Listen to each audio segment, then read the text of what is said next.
Praktikum konseling individual. Praktikum konseling individual ini merupakan layanan peserta didik dalam mengentaskan masalah pribadinya.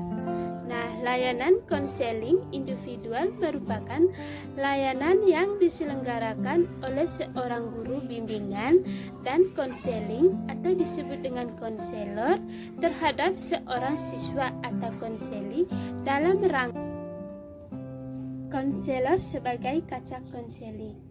Dalam konseling individual, konselor memberikan ruang dan suasana yang memungkinkan konseli membuka diri setransparan mungkin. Dalam suasana ini, ibaratkan konseli sedang berkaca dan lingkungannya serta permasalahan yang ada dalam dirinya atau yang dia alami, kekuatan dan kelemahan yang dia miliki, serta kemungkinan upaya untuk mengatasi masalah itu. Hasilnya berkaca itu menyadarkan dan menggerakkan konseli untuk segera melakukan tindakan pengetasan atau kekurangan kelemahan yang ada dalam diri. Di sini ada 3 tugas utama konselor. Yang pertama, mendengar penuh dengan perhatian. Yang kedua, memahami dengan cermat dan penuh makna. Yang ketiga, merespon dengan tepat dan penuh makna. Nah, ada juga proses dalam konseling. Yang dimaksud dengan proses dalam konseling ini merupakan proses bantuan yang dilakukan konselor dengan konseli yang sedang mengalami masalah.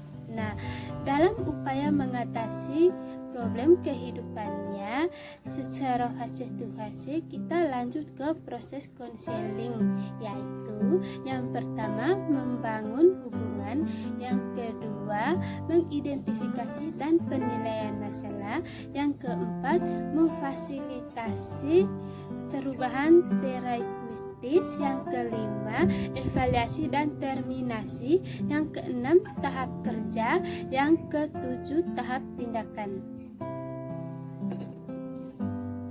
Nah, di sini ada tahap keefektifan dalam konseling. Yang pertama, intrinsit. Yang dimaksud dengan ini, konseli menyadari perlunya konseling. Yang kedua, ada feasibilities. Yang dimaksud dengan ini, konseling meyakini proses untuk konseling.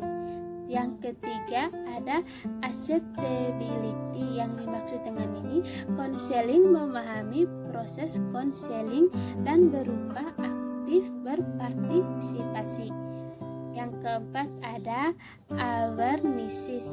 Yang dimaksud dengan ini, konseling memahami dirinya dan arah perubahan atau keputusan. Yang kelima, ada konseling melaksanakan keputusan atau perubahan. Yang keenam, konseling mengevaluasi perubahan. Etika dasar pelayanan konseling. Yang pertama, ada kerahasiaan. Yang kedua, ada keputusan yang diambil oleh konseli sendiri. Yang ketiga, kesukarelaan atau keterbukaan. Selanjutnya ada teknik konseling. Di sini ada 2 teknik konseling. Yang pertama ada teknik umum, yang kedua ada teknik khusus. Nah, yang dimaksud dengan teknik umum ini untuk melayani proses bantuan konseling pada keseluruhan tahap. Nah, yang kedua yang dimaksud dengan teknik khusus ini untuk tujuan khusus dalam kondisi tertentu yang bisa berupa strategi training. Nah, di sini juga bagaimana konselor bekerja menggunakan teknik model. Yang pertama, model pendekatan konseling. 1. Pendekatan konseling gestalt, yaitu teknik permainan dialog. Yang kedua, teknik saya bertanggung jawab. Yang ketiga, teknik bermain proyeksi. Yang keempat, teknik pembalikan. Yang kelima, teknik tetap dengan perasaan.